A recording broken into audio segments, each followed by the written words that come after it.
Buenas tardes a todos y bienvenidos nuevamente a este nuevo episodio del estudio de la Torá con su dimensión interna a la que llamamos Kabbalah, la dimensión interna de la Torá, es decir, el significado, lo que quiere decir, la razón profunda de todo lo escrito. Y en este intento de encontrar armonía entre los espacios de la ciencia y la espiritualidad, puesto que todos estos dos deben concordar, deben ser uno solo. No debemos darnos el lujo de tener o de seguir o de estudiar dos cosas completamente distintas. Las dos tienen que ser un solo camino hacia la verdad, hacia el entendimiento, hacia el razonamiento, hacia el conocimiento de nuestro mundo en el que vivimos. Y cuando decimos del mundo en el que vivimos, incluye nuestro propio mundo. En esta ocasión vamos a hablar primeramente de una historia relacionada con el buen samaritano. El buen samaritano, como lo encontramos en el libro de Lucas 10. Por lo tanto, vamos a ir a nuestra escritura para buscar el libro de Lucas. Lucas 10. Bien. Entonces, en el libro de Lucas 10, hay algunas historias que vamos a revisarlas un poquito. Estamos compartiendo. Vamos de nuevo a compartir. Sí, Lucas 10. Primero habla de una historia que dice Jesús envía a los 72. Es curioso que por qué aparece este número de 72. Si alguien durante el transcurso de la clase recuerda a qué palabra corresponde el número 72, sería muy interesante. Pero de inicio ya vamos a darnos cuenta de que este número 72 está relacionada con la historia de la parábola del buen samaritano. El buen samaritano, tal como está escrito en el libro de Lucas. Entonces, vamos a analizar un poquito esta historia, comenzando por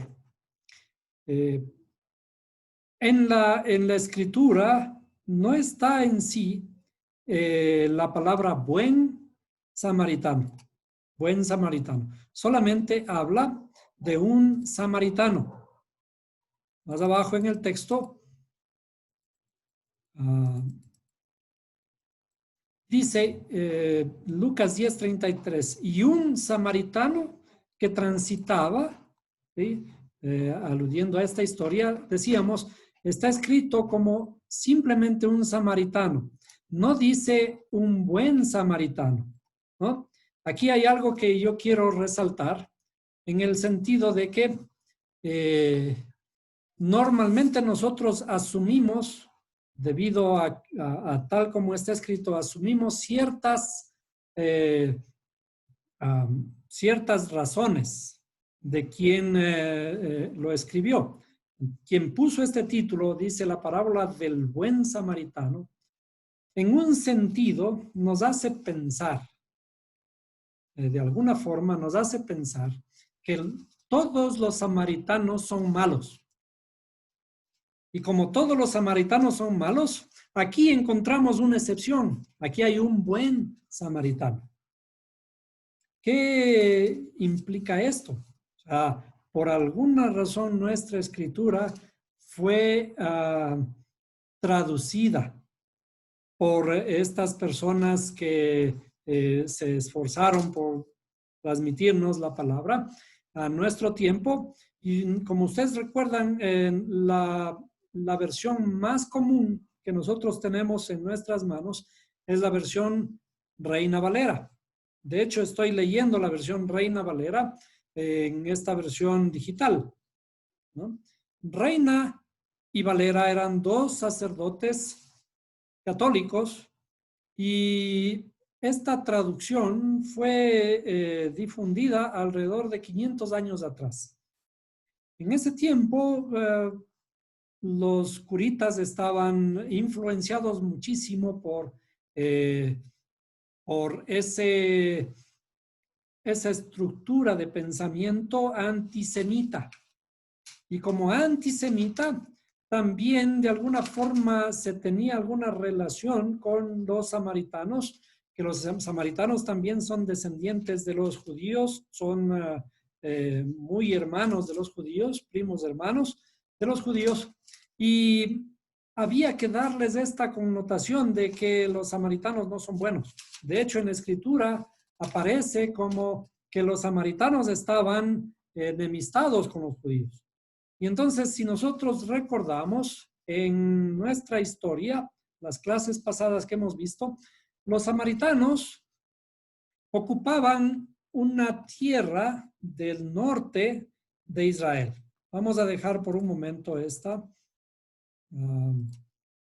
pantalla y vamos a dibujar algo parecido, algo similar a lo que es el reino de Israel o lo que fue el reino de Israel. Un poco así. ¿Bien? Digamos que es esto, en donde estaba dividido en dos reinos. El reino del norte, que se le llamaba la casa de Israel.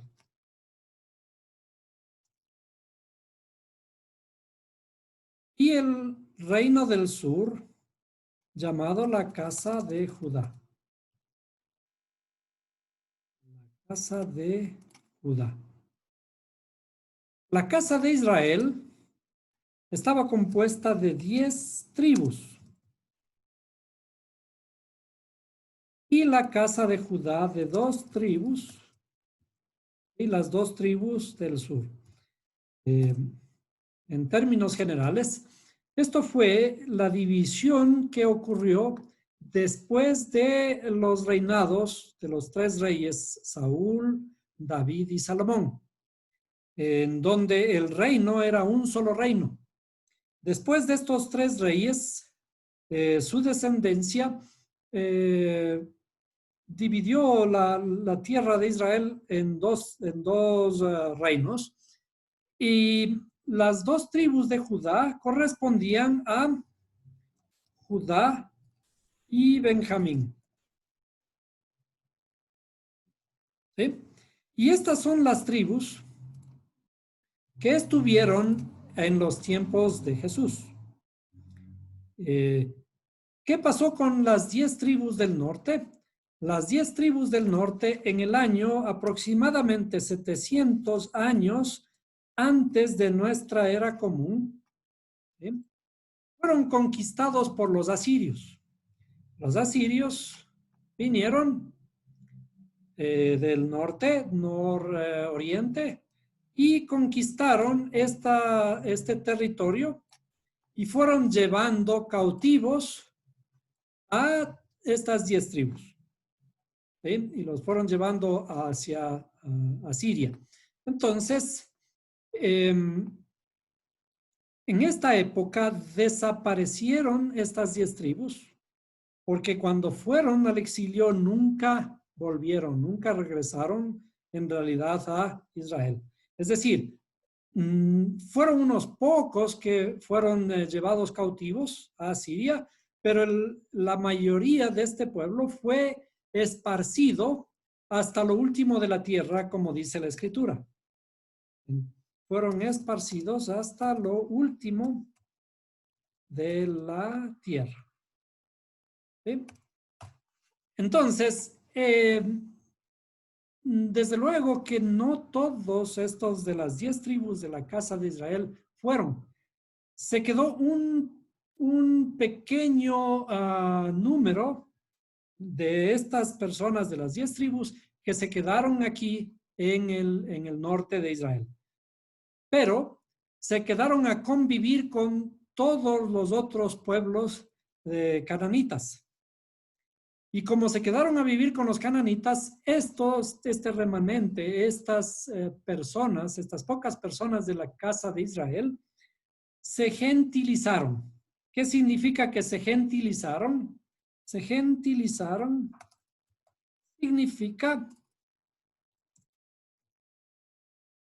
significa que adoptaron las costumbres paganas de los pueblos que habitaban allí.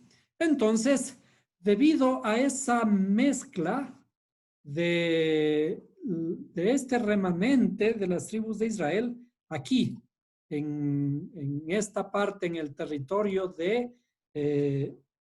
más o menos este sector, que se conoce como Samaria, entonces estos israelitas mezclados, gentilizados con las tribus cananitas, se quedaron a vivir aquí en lo que se conoce como Samaria. Entonces vamos a escribir esta parte que se llama Samaria. Samaria. Se quedaron a vivir en Samaria y por eso es que se le llaman los samaritanos. Debido a esto, en la época de Jesús, cuando estaban únicamente las 2 tribus, ya no existían las 10 tribus del norte, estas 2 tribus estaban enemistados con los samaritanos. Es decir, en realidad, estas 2 tribus de Judá, debido a su religiosidad, tenían que cumplir las leyes dadas en la Torá de que no tenían que mezclarse con los pueblos vecinos.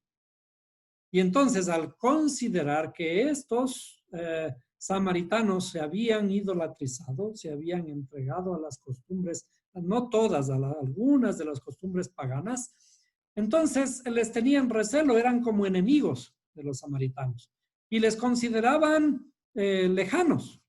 Entonces, desde luego que aparece en todo el contexto del Nuevo Testamento los samaritanos como un pueblo, digamos, indeseable, como un pueblo al que no hay que acercarse, como un pueblo enemigo, si es posible decir.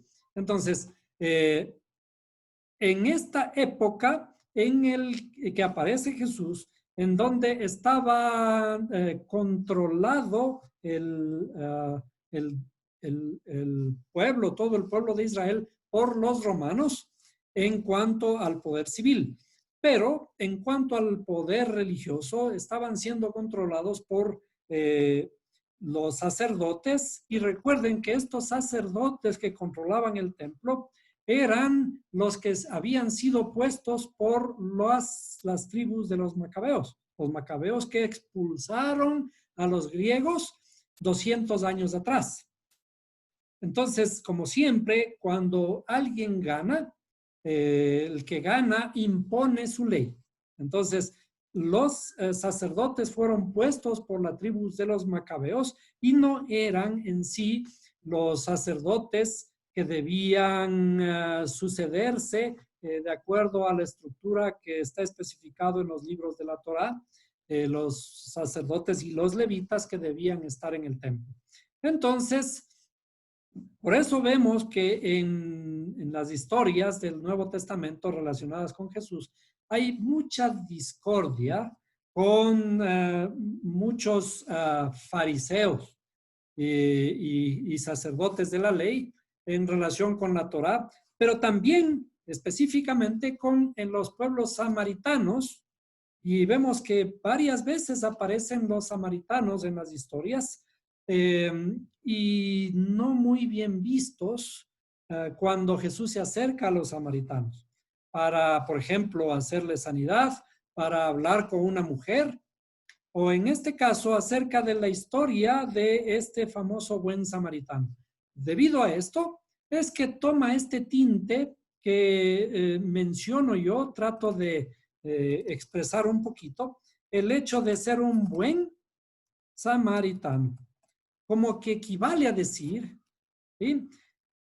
Los samaritanos son malos, pero este es uno de los buenos. Entonces, pensando un poco en esta estructura, en estas condiciones, en estas razones, vamos a analizar esta historia y desde luego volvamos al texto. Una historia muy conocida, pero la vamos a leer desde esta perspectiva, el contexto de las raíces hebreas como lo hemos estado mirando últimamente. Y dice, y aquí, un doctor de la ley se levantó tentándole y diciendo, maestro, ¿haciendo qué cosa heredaré la vida eterna? Ya sabemos nosotros cuando habla de la vida eterna a qué corresponde. Y él le dijo, ¿qué está escrito de la ley? Cuando aquí se refiere de la ley, está hablando de los libros de la Torá. ¿Qué está escrito en la Torá? ¿Cómo lees? Y él respondió, dijo, amarás al Señor tu Dios de todo tu corazón y de toda tu alma y de todas tus fuerzas y de todo tu entendimiento y a tu prójimo como a ti mismo.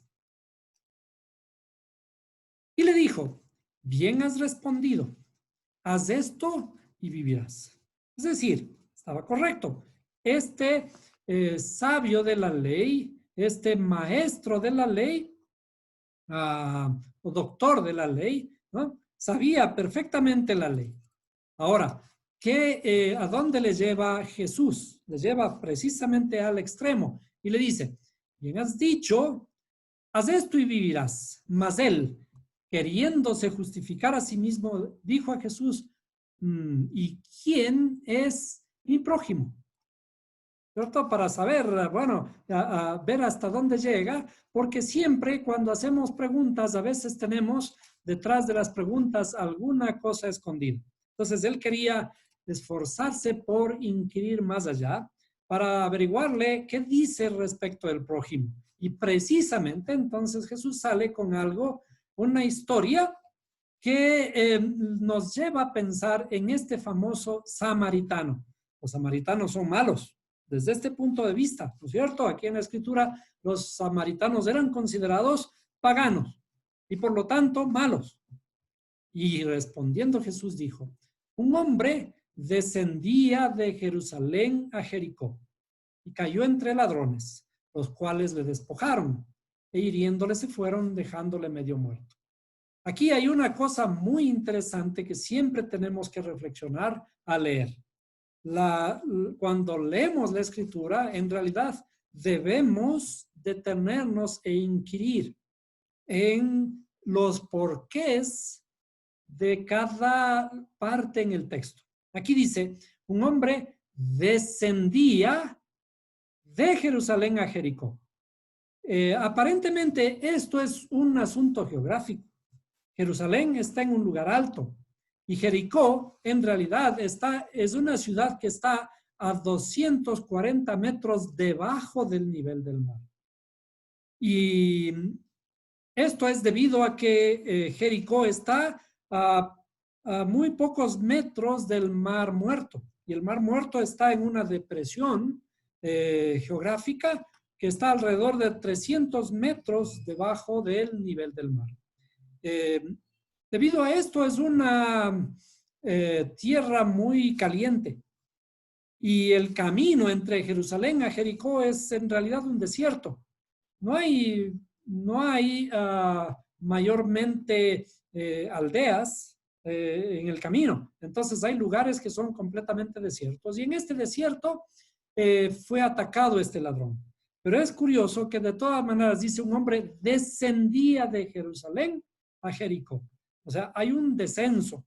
Y por eso en este descenso, en el sentido espiritual, somos atacados. Estamos vulnerables cuando estamos descendiendo.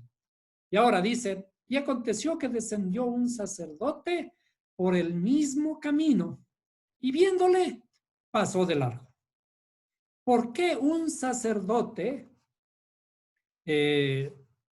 no se acerca a ayudarle a este hombre que estaba tirado en el camino. Ahora, si nosotros leemos en los libros de la Torá, un sacerdote, y no solo un sacerdote, sino todas las personas que se contaminaban con sangre, por más que sea ayudar a una persona, etcétera, tenían o debían quedarse contaminados por todo el día, hasta que llegue la noche, y cuando luego de realizarse su purificación podían considerarse limpios. Desde luego, todo esto tiene una simbología, pero el sacerdote sabía que debido a su condición, él tenía que estar dispuesto, supuestamente dispuesto, para hacer el servicio que él le estaba encomendado para cualquier persona que lo necesite. Desde luego que él pensó que no debía contaminarse con la sangre de este sujeto. Y entonces pasó por algo. Desde luego que todo esto es interpretar la escritura en la literalidad. Y dice, y asimismo un levita. Entonces, ¿qué es un sacerdote primero y un levita? Un sacerdote y un levita llegando cerca de aquel lugar y viéndole, también pasó de largo. Ahora, y un samaritano que transitaba viniendo cerca de él y viéndole, y está la parte interesante, fue movido a misericordia. ¿Qué es ser movido a misericordia? Ser movido a misericordia significa que hay algo en su interioridad que lo hizo cambiar su pensamiento. No importa que sea lo que tenga, lo que pase después de ayudar a alguien, si me contamino o no me contamino, tengo que ayudarle porque ese es mi deber. Mi deber está por encima de la religiosidad. Y entonces dice, y llegándose, vendó sus heridas, echándoles aceite y vino. Es una cosa curiosa que dice que curó sus heridas, vendó sus heridas echándoles aceite y vino. Me pregunto yo si es que esto es lógico, echar aceite y vino. Quizás el vino por ser alcohol, pudo ser utilizado para limpiar las heridas. ¿Pero qué tiene que ver el aceite? El aceite para hacer quizás un masaje o qué sé yo, algo así. Es interesante que vamos a ver también a la luz de el contexto del árbol de la vida. Y poniéndole sobre su cabalgadura. La cabalgadura, ¿qué es la cabalgadura? La cabalgadura significa estaba montado sobre un caballo y ahora a él le puso sobre el caballo y le llevó a un mesón y lo curó. Habíamos estudiado qué significa el caballo en en el contexto del simbolismo de las escrituras. Los caballos simbolizan no nuestras emociones, sino nuestros instintos. Nuestros instintos. Entonces, tenemos que dominar nuestros instintos y eso significa montar un caballo. Muy bien. Y otro día, al partir, sacó 2 denarios y los dio al huésped y le dijo, cúralo y todo lo que gastares de más, cuando yo vuelva, te lo pagaré. Dice, sacó 2 denarios. En otras versiones dice 2 monedas de plata. ¿Qué son las monedas de plata? Las monedas de plata la plata está simbolizada por el amor. ¿No? ¿Quién, pues, de estos 3 te parece que fue el prójimo de aquel que cayó entre ladrones? Y él le dijo, el que usó con él de misericordia. Entonces Jesús le dijo, ve y haz tú lo mismo.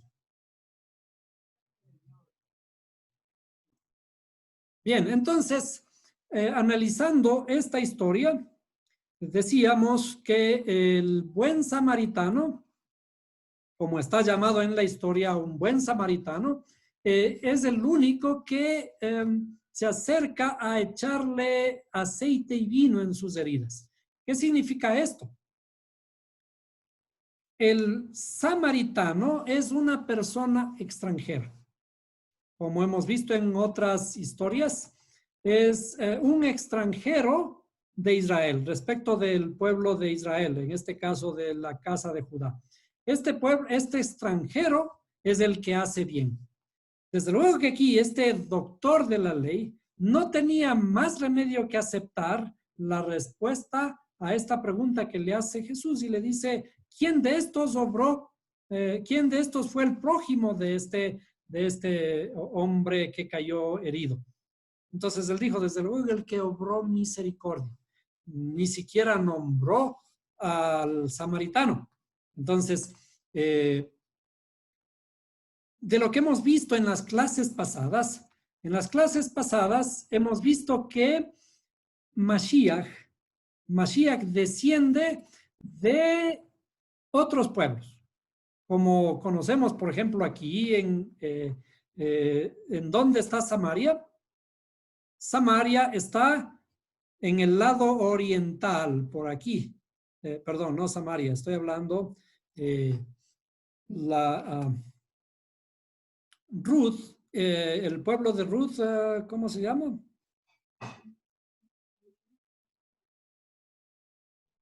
Los moabitas eran un pueblo eh, al otro lado del río Jordán, al lado este, y de aquí, de este pueblo pagano que desciende de las hijas de Lot, ¿sí? Desciende de las hijas de Lot, ¿sí? Estos moabitas eran un pueblo pagano en donde había mucha idolatría, pero de aquí es en donde sale Ruth. Sale Ruth, la moabita, y de Ruth que regresa a Belén, aquí se asienta en Jerusalén, al este de Jerusalén, en Belén, de Judea, y de aquí nace Mashiach. ¿Sí? Hemos visto algunos otros detalles respecto de dónde aparece Mashiach. Mashiach viene de los pueblos extranjeros. Y es por eso que en las escrituras, en el Nuevo Testamento encontramos, dice esta pregunta cuando Herodes pregunta a los reyes de Oriente, le dice, ¿a dónde van? ¿Por qué van a buscar a un rey?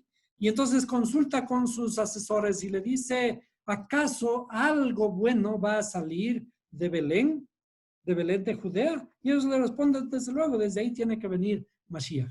Entonces, ¿por qué? Porque de este pueblo pequeño es la raíz, en realidad también, de un pueblo pagano. De allí desciende Ruth y es la que va a engendrar a Mashiach. Entonces, hemos visto bajo esta estructura de que en realidad las cosas buenas, visto desde el punto de vista de la escritura, las cosas buenas vienen de afuera. ¿De dónde vino Abraham? Abraham también vino del norte. Y hemos visto que el norte está simbolizado por abajo, ¿no es cierto? Perdón, esto sería, no es el sur, sino el norte. El norte debería estar abajo. Aquí está dibujado de esta forma porque nos hemos acostumbrado a que nuestro mapa, el norte, esté arriba.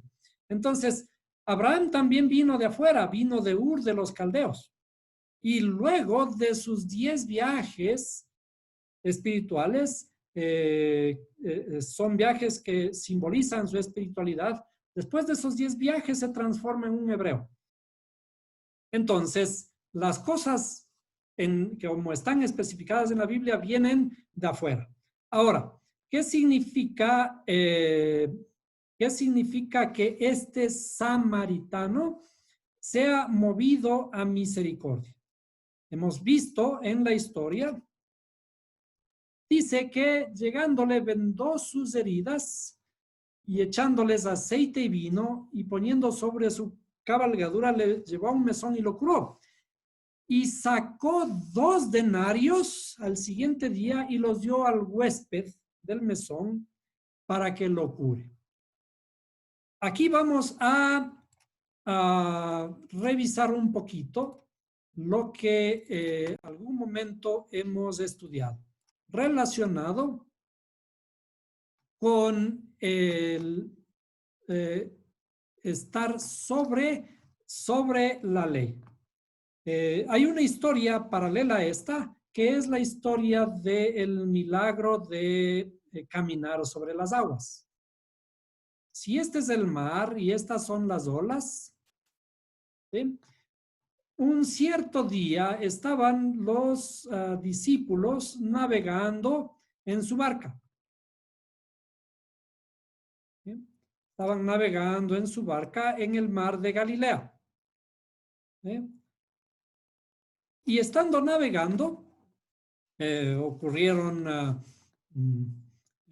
ciertas cosas, las olas suben, etcétera, pero en la noche miran que viene un personaje caminando por sobre las aguas. ¿Sí? Y este personaje era Yeshua, lo que le conocemos como Jesús. Entonces, aquí estaban los apóstoles, ¿ya? Y ven que su maestro viene caminando por sobre las aguas. Entonces, en esta historia, cuando se acerca a Jesús, Pedro le dice, haz que yo también pueda caminar sobre las aguas. Y entonces Pedro comienza a caminar y después de unos pocos pasos, que creo que eran 3, se hunde. Entonces, cuando comienza a hundirse, clama y le dice, Jesús, ayúdame, ¿cierto? Esta simbología, que parecería que fuera una cosa muy bonita, mirar a alguien caminar sobre las aguas, qué lindo milagro, el milagro de caminar sobre las aguas, ¿cierto? Este milagro de caminar sobre las aguas, que parece una cosa muy hermosa de parte de Mashiach, ¿qué símbolo tiene? ¿Cuál es el significado, en otras palabras? ¿Cierto? Ya hemos estudiado, hemos visto que las aguas o el mar corresponde al juicio de la Torah. ¿Cierto? Vamos a poner por aquí. El mar es el juicio de la Torah. El juicio, hablando en términos exactos de qué es el juicio es el buen juicio o el mal juicio. El mal juicio, si tenemos un mal juicio, desde luego que ese juicio va a venir en contra nuestra, ¿cierto? Pero el buen juicio significa, vamos a entender, a interpretar qué significa estar en el agua, qué significa el mar. El mar, desde el punto de vista de las raíces hebreas, el mar es un mundo muy grande de conocimientos. Entonces es un mundo de conocimientos. Y este mundo de conocimientos es como nuestro inconsciente. Nuestro inconsciente es algo que desconocemos.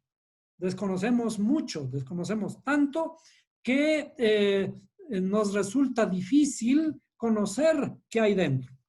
Entonces, ¿qué debemos hacer para conocerlo? Debemos ser como peces, ¿cierto? Al ser como peces, estamos dentro del mar. ¿Bien? Estamos dentro del mar navegando navegando entre las aguas. ¿Qué significa eso? ¿Qué significa ser un pez? Hemos visto que en la historia anterior, el pez era un gran pez del que se tragó a Jonás, ¿cierto? Entonces, los peces son aquellos que nadan en las aguas de la Torá. Ustedes recuerdan por qué el agua simboliza la Torá. Hay varias razones por las que el agua simboliza la Torá. Primero, el H2O, ¿no es cierto? El H2O, que simboliza, que es la fórmula química del agua, ¿no es cierto? El H2O es igual a 10. ¿Ustedes recuerdan? Es igual a 10. Entonces, 10 son los 10 mandamientos de la Torá, 10 son las 10 sefirot del árbol de la vida. ¿Sí? Y también hay una historia respecto de Yeshua, de Jesús, que dice, el que cree en mí, ¿cómo? El que cree en mí, como dice la Escritura. Dice la Escritura. ¿Y cuál es la Escritura? La Torá, ¿no es cierto? La Torá, porque ¿qué había en ese tiempo? ¿Habían ya evangelios? ¿Ya había el Apocalipsis? No, habían únicamente los libros de la Torá, los libros de los escritos que conocemos como Antiguo Testamento. Dice, el que cree en mí, como dice la Escritura, de su interior correrán ríos de aguas vivas, ¿cierto? De su interior correrán ríos de aguas vivas. Entonces, ¿qué significa esto? ¿Sí? Los ríos de aguas vivas son esta agua, ¿sí? Y no significa que nosotros vamos a estar inundados de aguas. Es un símbolo. El símbolo de las aguas vivas son justamente las maravillas de la Torá que hay en su interioridad. Entonces, desde luego, al ser el mar un conjunto muy grande de agua, el mar simboliza la Torá, el lugar en donde tenemos que sumergirnos como peces para conocer acerca de la Torá. Por eso es que en la simbología de la historia de Jonás, vemos que es un pez muy grande que se tragó a Jonás. ¿Sí? Este pez muy grande tragó a Jonás. ¿Qué significa? Que Jonás, cuando fue lanzado al agua, ¿a dónde fue? Fue a estudiar la Torah. Si estaba cometiendo una equivocación al no hacerle caso a la orden del Creador y se estaba yendo para otro lado, entonces en realidad Jonás tenía que morir, ¿cierto? Murió dentro del pez, porque ¿quién puede imaginar que podía sobrevivir Jonás dentro de un pez? ¿Cierto? Los jugos gástricos de este pez lo hubieran matado dentro de un día a lo mucho, ¿cierto? Entonces, este pez, el símbolo de esta historia, es de que este pez simboliza un gran sabio o simboliza al mismo Israel que dentro de quien tiene que Jonás aprender acerca de la Torah. ¿Cómo componemos nuestros actos? A la luz de la Torah. La Torah es la guía, la Torah es la que nos corrige sobre lo que tenemos que hacer. Y es por eso que aquí Jonás cae en la muerte 3 días y 3 noches. Al caer Jonás 3 días y 3 noches, murió. Y desde luego que fue levantado nuevamente cuando el pez lo vomitó a tierra. Entonces, bueno, esto para complementar la historia anterior. Ahora, cuando estamos navegando dentro de la Torah, cuando navegamos en las aguas de la Torah, somos peces que estamos indagando sobre los juicios de la Torah, los juicios buenos y los juicios malos, corrigiendo nuestros juicios, ensalzando, elevando nuestros juicios. Allí estamos en la ley. ¿Sí? Allí estamos en la ley, ¿no es cierto? Estamos aprendiendo acerca de cómo funciona la ley. Conocemos la ley, conocemos lo bueno, conocemos lo malo. Pero esto es, al conocer la Torah, esto es lo que hacen los sacerdotes. Entonces, los sacerdotes dicen, ok, la ley dice que yo no me tengo que contaminar, que si toco una persona muerta, una persona herida, en la sangre, etcétera, me voy a contaminar, que si toco una mujer, me voy a contaminar, y si estoy contaminado, ya no puedo hacer el servicio en el templo hasta las 6 de la tarde, o dependiendo de cómo eran los diferentes problemas que él se enfrentaba. Entonces, el sacerdote o el levita se justifica por la ley. Está justificándose por la ley, pero es una justificación religiosa, es una justificación falsa, porque en otras palabras también, con la ley se puede lavar las manos. Me lavo las manos de no hacer el bien, pero nosotros sabemos que aquel que sabe hacer lo bueno y no lo hace, le es pecado, ¿no es cierto? Si yo sé que puedo hacer lo bueno y no lo hago, está al frente mío algo para hacer el bien y no lo hago, entonces también estoy pecando. Entonces viene aquí el samaritano, y el samaritano es un extranjero. Y este extranjero, sin embargo, dice, fue movido a misericordia. Ser movido a misericordia es salirse de la ley para ejecutar actos de misericordia. Salirse de la ley es estar por sobre la ley. Entonces ahora vamos a poner, esto de aquí es estar sobre la ley. Sobre la ley, ¿sí? Es un estado de misericordia. Cuando estamos por sobre la ley, podemos hacer actos de misericordia. ¿Ah? Ahora, ¿qué son los actos de misericordia? El acto de misericordia es el que hace este samaritano, este extranjero. El acto de misericordia, ¿qué? Dice, acercándose a este hombre herido, acercándose al herido, dice, lo curó, lo vendó. Y después de curarlo, lo montó sobre su cabalgadura. ¿Qué significa? Que ahora él ya no solamente va a cabalgar él, ahora le va a poner, en vez de cabalgar él, que cabalgue el herido. Es decir, su propia rectificación ya no importa, ahora importan la rectificación de las demás personas, en este caso, este hombre que estaba herido.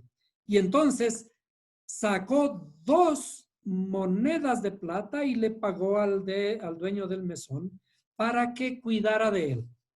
Es decir, que el hacer o el ejecutar un acto de misericordia cuesta. Nos debe costar. ¿Cuánto nos cuesta? A este hombre le costó 2 monedas de plata, que significa que le dio amor. Y está expresado en esas 2 monedas, le dio amor.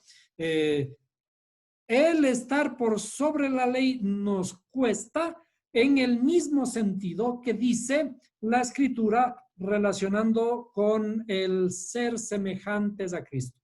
¿Qué significa ser semejantes a Cristo? Las palabras cristianas que nosotros conocemos, o a Mashiach. Ser similar a Mashiach significa hacer lo que Él nos ordenó. Y Él dice que debemos ser semejantes a Él. ¿En qué debemos ser semejantes a Él? En lo que Él hizo. Y Él dice, el que quiere venir en pos de mí, si lo voy a poner en pos de mí, el que quiere venir en pos de mí, niéguese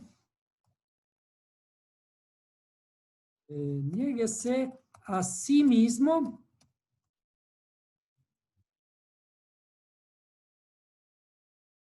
tome su cruz y sígame. ¿Eh? niéguese a sí mismo, tome su cruz y sígame. ¿Qué significa negarse a sí mismo? ¿Sí? Y tomar la cruz. Tome su cruz significa que debe pagar el precio que cuesta, ¿no es cierto? Debe pagar el precio. ¿Por qué? Porque ayudar al prójimo es ayudar por sobre la ley.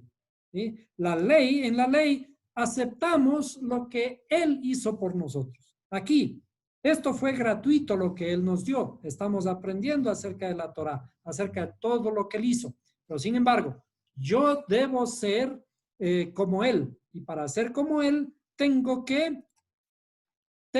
que asemejarme a Él en todos sus actos. Y dice, tome su cruz.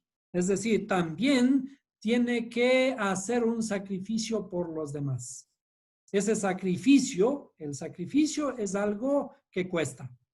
Ese sacrificio nos debe costar a nosotros. Si bien, como hemos dicho, que lo que conocemos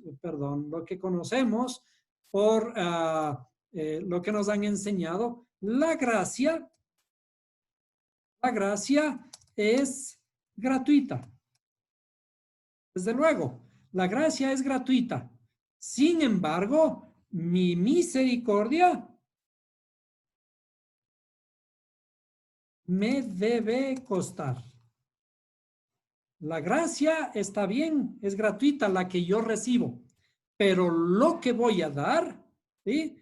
Lo que yo voy a dar me debe costar, ¿sí? Me debe costar el precio de mi propio sacrificio.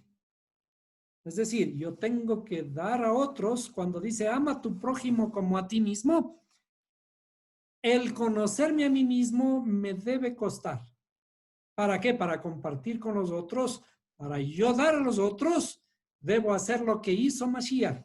Yo debo humillarme a mí mismo. ¿Sí? Al humillarme a mí mismo significa que yo estoy pagando el precio o estoy sacando de mí para compartir a los demás. Entonces, la gracia que yo recibo es gratuita, pero la que yo voy a dar me debe costar a precio de sangre, como también Él pagó a precio de sangre. ¿Por qué? Porque sabemos que es la sangre. La sangre en la simbología de la escritura es la sabiduría. Yo quiero adquirir sabiduría, entonces debo pagar el precio. Entonces, ¿qué significa la historia? La historia nuevamente es otra historia que está relacionada con mi propia interioridad. El recibir es gratuito, ¿sí? Pero para dar, se supone que yo doy algo que me costó a mí, ¿sí? Y ya lo doy de gratis. Pero sin embargo, en realidad tengo que darle cuando me cuesta, cuando yo mismo lo sufro. Cuando eso es ser movido a misericordia. Ahora vayamos a entender qué significa el ser movido a misericordia, ¿cierto? Vamos a ser movido a misericordia y entramos de nuevo a la parte del capítulo, cómo iniciaba el capítulo. ¿Se acuerdan el capítulo 10 de Lucas? No, eso es en la mitad. El buen samaritano está en la mitad. Bueno, veamos cómo inicia el capítulo. Perdón, un momentito. Vamos a compartir nuevamente la historia. ¿Cómo inicia este capítulo? Jesús envía a los 72. Jesús envía a los 72. ¿Qué tiene que ver estos 72 con la historia de los samaritanos? O de este buen samaritano. El precio que tengo que pagar. ¿Sí? Entonces, veamos. Si alguien... Sí, misión de los 70 dicen en unas partes y en otras dice de los 72. Entonces vamos a escribir la misión o Jesús envía a los 72. ¿Qué es 72? Desde la perspectiva que nosotros ya conocemos. En los 72 nombres del creador. Sí, y hay una palabra hebrea que simboliza o significa o tiene la gematria de 72. ¿Y alguien recuerda? Si alguien que recuerda la palabra, vamos a escribirla aquí. Esta palabra en hebreo, y voy a pedirle que me digan cómo suena. A ver. Esta palabra es... aquí creo que es ya. Y aquí. Ahí. ¿Qué palabra es esta? Si alguien recuerda. Bien.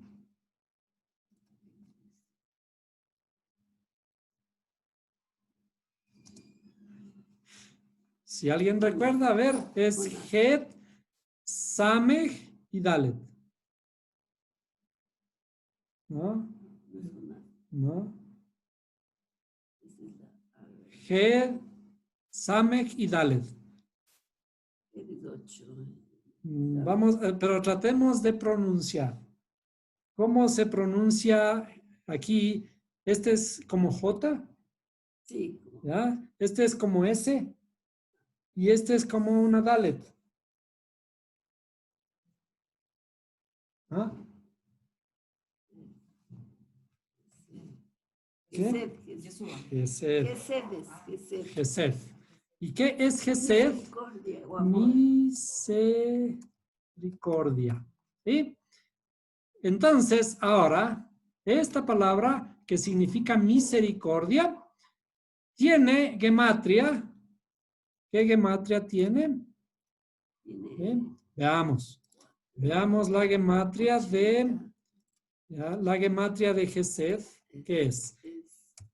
4, 68, ¿no es cierto? 4, 68, y por lo tanto es en total 72. 72, ¿no es cierto? Entonces, la palabra Gesed o misericordia tiene un valor de 72. Es decir, en esta historia, lo que llamamos evangelio, esta escritura, esta carta, nos está preparando en realidad para el entendimiento de la siguiente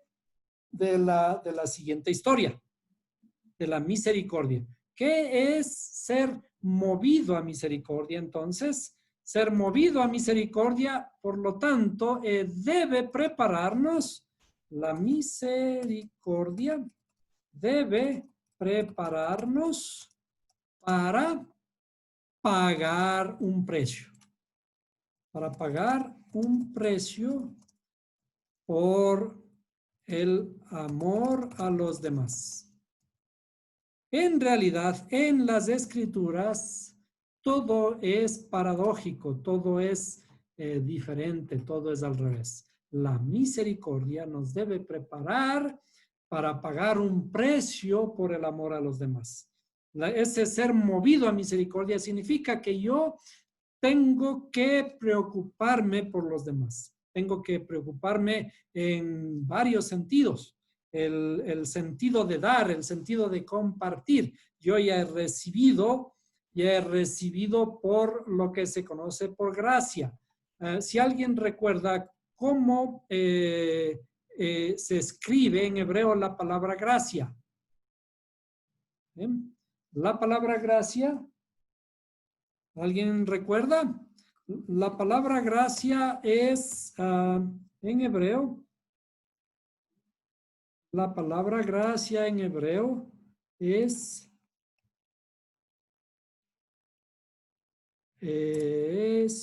perdón, esta sería así, ahí, ¿sí? Esta es la palabra gracia en hebreo que se pronuncia, ¿cómo se pronuncia?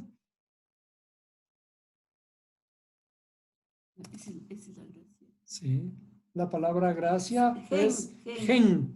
Gen ¿Y cuál es la gematria de gen?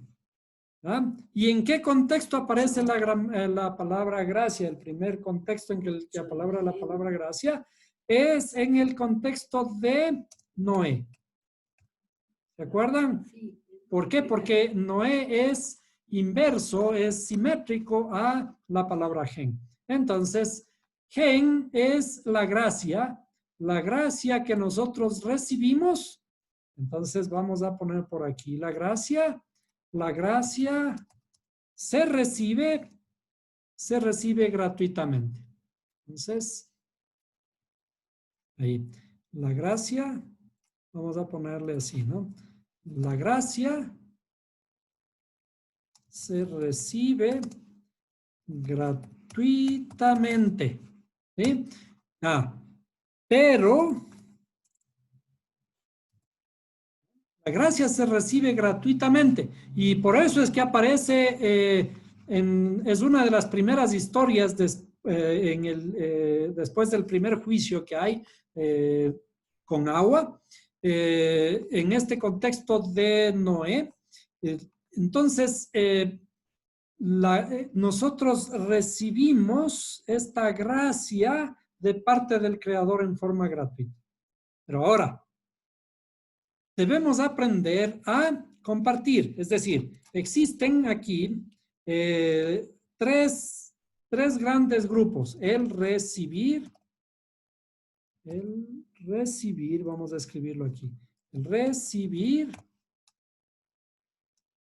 en el medio, el compartir y acá el dar. ¿Sí? Es decir, en la derecha está el dar, en la izquierda el recibir y en el centro el compartir. Entonces, nosotros recibimos y este recibir es gratuito, ¿cierto? Esta es la parte gratuita. Ahora, cuando aprendemos a dar y compartir, que está hacia la derecha, ¿sí? Entonces ahora yo soy movido a misericordia, es decir, la misericordia me debe mover a salirme de mi estado de recepción. El estado de recepción es el estado izquierdo, la parte izquierda mía, ¿no? Y cuando soy movido a misericordia, el dar se acerca también, ¿sí? Y entonces aprendo ahora a compartir. Cuando aprendo a compartir por amor. ¿Sí? Cuando aprendo a compartir, esto es lo que finalmente llama el Creador, que dice, ama a tu prójimo como a ti mismo. Ama a tu prójimo como a ti mismo. ¿Bien? Amar al prójimo como a mí mismo significa que tengo que aprender a amarme a mí mismo, ¿sí? Aprender a recibir, pero aprender a dar para que yo pueda compartir con los demás, sabiendo que el precio de compartir con los demás es pagar un precio. Pagar yo un precio por amor a los demás. Entonces aquí están enlazados el pagar el precio con la misericordia, ¿no? La misericordia es justamente eso de dar de algo nuestro en favor de los demás. Entonces, esto nos lleva a pensar que de todas maneras nuestra redención no es quedarnos aquí en el recibir. Cuando nosotros estamos pensando que nosotros tenemos que pedir y pedir y pedir al Padre y el Padre nos va a dar, porque el Padre es bueno. Pero en realidad, cuando recibimos, estamos en un acto de egoísmo. Este es nuestro egoísmo. ¿Sí? Es un acto egoísta el de recibir. Está bien recibir cuando recibimos en este caso el don del Creador. Pero tenemos que aprender a compartir, tenemos que aprender a dar, a compartir con los demás y entonces alcanzamos el altruismo. El altruismo para, una vez que aprendemos a ser altruistas, entonces llegamos al equilibrio. Este equilibrio entre estas dos fuerzas de dar y recibir me permite el crecimiento. ¿Por qué? Porque ya no es únicamente gratis, ahora yo pago un precio por el ascenso. Es decir, recibo la gracia del Creador, pero esa gracia no me debe dejar allí. Yo tengo que pagar el precio por ascender. Ahora, ¿qué significa todo esto en el contexto del árbol de la vida? Como dijimos al inicio de la clase. Entonces vamos a mirar qué significa toda esta simbología en el contexto del árbol de la vida. Un momentito. Aquí. En el contexto del árbol de la vida, ¿qué significa todo esto? ¿No es cierto? Estábamos viendo que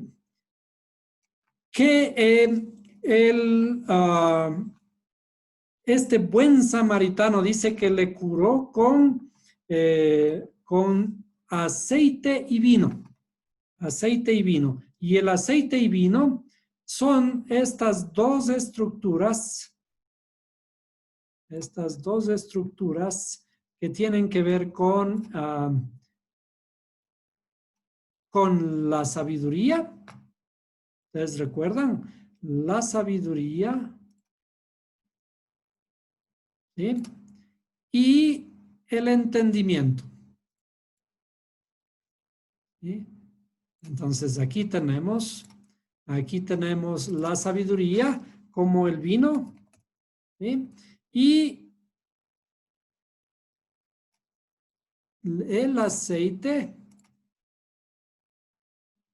acá, este aceite, el aceite de la oliva. ¿Por qué estos dos que simbolizan, en este caso, la sabiduría y el entendimiento? Porque de todas maneras, lo que concierne a nuestra intención por ayudar a los demás tiene que estar acompañado de sabiduría y entendimiento. ¿Por qué? Porque lo religioso que es esto de aquí, la religiosidad, ¿sí? En la que nos escudamos en los actos que hacemos, básicamente más tienen que ver con esta parte de este mundo, del reino aquí. Los actos que nosotros hacemos religiosos en los que nos escudamos no son actos de sabiduría, no son actos de entendimiento, ¿sí? Son únicamente ayos, son ayudas. Es decir, cuando recuerdan que en la escritura Pablo dice, porque la ley fue mi ayo, ¿sí? Mi ayo o mi tutor, ¿sí? Mi tutor significa que esto fue mi ayuda para poder ascender.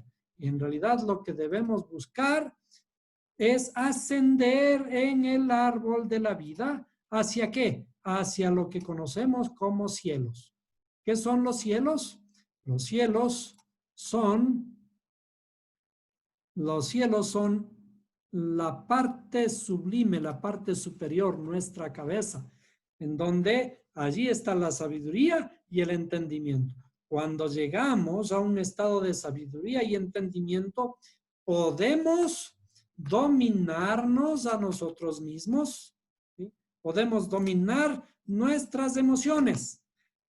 El acto que hizo este samaritano, un samaritano bueno, el samaritano bueno dice inclusive, subiéndole a su cabalgadura.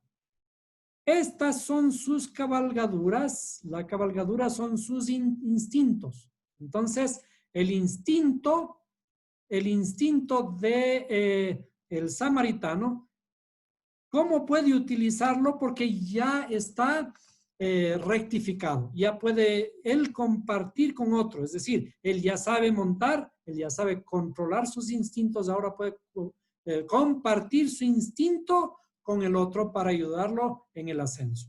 Entonces, el bajar, como hizo Mashiach, el bajar desde los cielos a este mundo. ¿En dónde es este mundo? Aquí. Este mundo, ¿sí? El caer, inclusive como vimos dentro de la tierra, dice 3 días y 3 noches, vino a morir aquí, significa se inmoló a sí mismo, vino acá para levantarnos desde aquí y dejar la religiosidad atrás, ¿sí? Dejar toda la religiosidad atrás en pos de ¿qué? En pos de los cielos, que significa vino y aceite o sabiduría y entendimiento. Entonces, estos corresponden a los 2 denarios,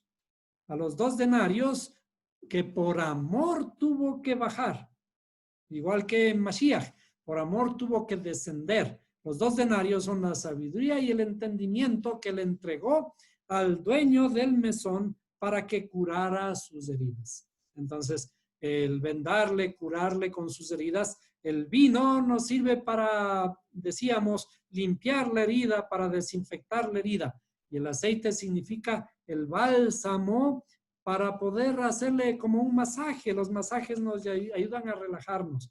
Cuando estamos en esta etapa de sufrimiento aquí, en el sufrimiento requerimos estas 2 ayudas, la ayuda del vino y la ayuda del aceite, que son los que nos ayudan a levantar, a curar nuestras heridas. Entonces, esto, por amor, bajamos pagando el precio para que, en este caso, una persona herida pueda recuperarse y ascender a su estado natural. Hasta aquí esta parte de la clase.